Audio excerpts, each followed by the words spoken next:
Hai guys, kembali lagi bersama Mimin di channel Ankun. Fans memburu roh terkutuk silakan merapat, karena di video kali ini kita akan membahas lanjutan cerita Jujutsu Kaisen setelah Choso yang berhasil mengalahkan Yuji. Namun ketika dia bersiap memberikan saran terakhir untuk membunuh penyihir itu, secara tak terduga muncul ingatan masa lalu dari sebuah peristiwa yang tidak pernah terjadi di dalam hidupnya. Lebih tepatnya, kita akan mereview manga Jujutsu Kaisen chapter 106 yang bersumber dari website Jujutsu Kaisen atau forum Reddit. Buat kalian yang belum lihat review chapter sebelumnya, bisa keliling di deskripsi atau bisa juga keliling di pojokan atas video ini ya. Dan buat kamu yang cuma ngikutin animenya atau tidak mau kena spoiler, Enkun sarankan mending stop videonya aja dari sekarang. Nah, di manga chapter 106 ini, Choso melihat ingatan masa lalunya yang saat itu berkumpul bersama Yuji dan kedua adiknya. Di sisi lain, tim Zenin dihadang oleh villain kuat dari komplotan Mahito. Penasaran?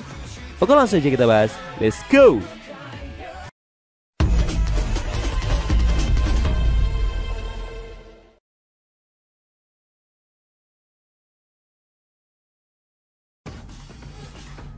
Judul chapter 106 kali ini adalah Insiden Shibuya, bagian ke-24. Di awal scene, kita dibelakang Choso yang bersiap menghabisi nyawa Yuji. Dia berpesan kepada penyihir itu untuk meminta maaf kepada kedua saudaranya ketika nanti sampai di alam baka.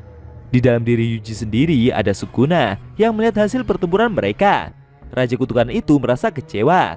Menurutnya, Yuji telah kalah melawan musuh yang kastanya lebih rendah seperti itu. Namun tidak lama kemudian, Choso sendiri malah semakin berkeringat.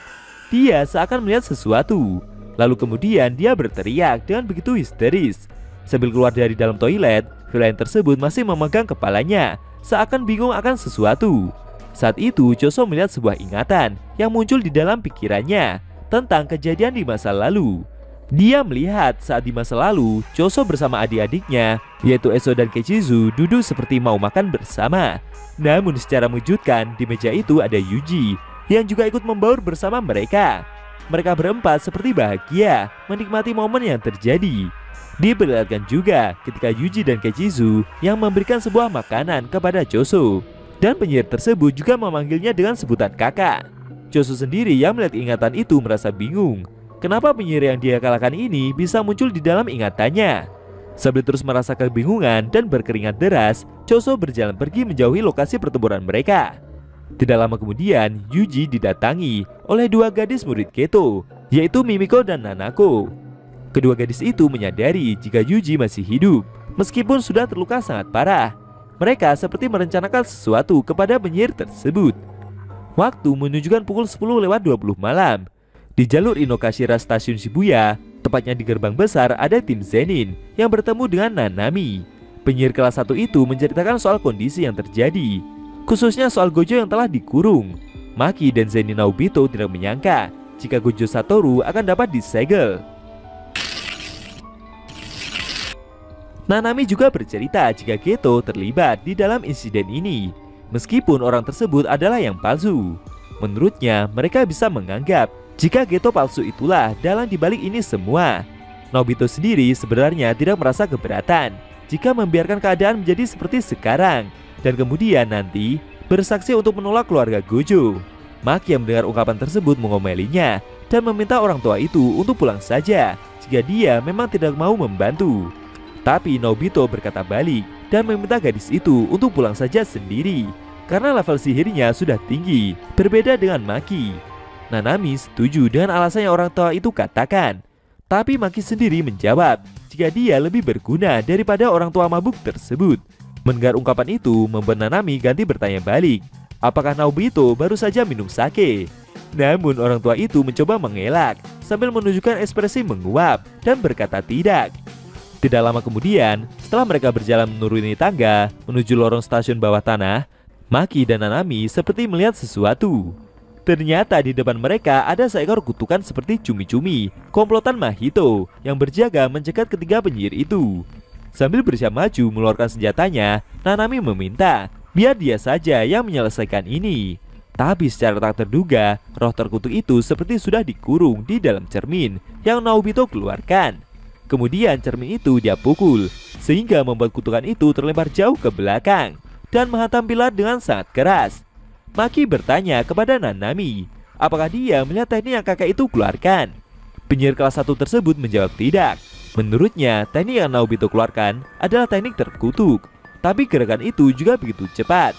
Di sisi lain, cumi-cumi itu mencoba bangkit. Lalu tubuhnya seperti bergerak, seakan mau memuntahkan sesuatu. Zenin Naobito bingung dengan apa yang akan kutukan itu lakukan. Apakah dia akan mau menyerang mereka?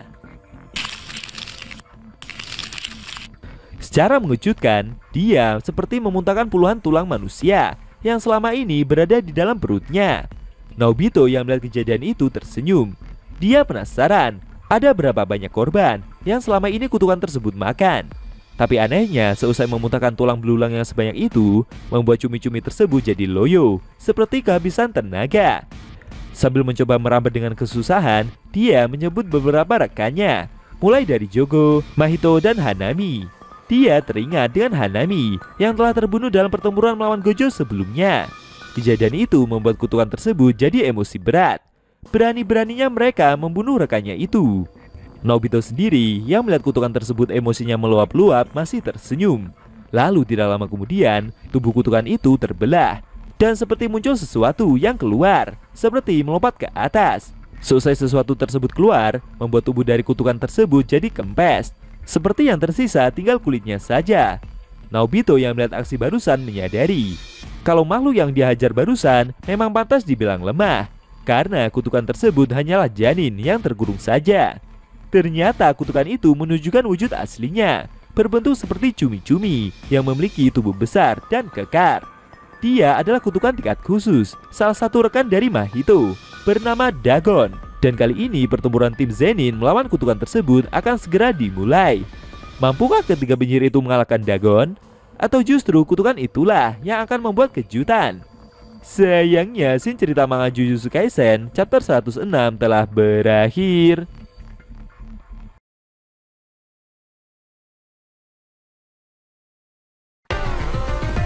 Nah, itu tadi review manga Jujutsu Kaisen chapter 106 yang di scene-nya memperlihatkan Dagon yang telah menunjukkan wujud aslinya. Dan setelah ini, dia akan membalaskan dendam kepada tim Zenin karena sebelumnya rekannya yang bernama Hanami juga terbunuh ketika sedang bertarung melawan Gojo. Bagaimana menurut kamu? Jangan lupa tinggalkan komentar kalian ya. Kalau mau nonton review sebelum atau selanjutnya, bisa klik link di deskripsi. Linknya udah Mimin taruh di sana kok.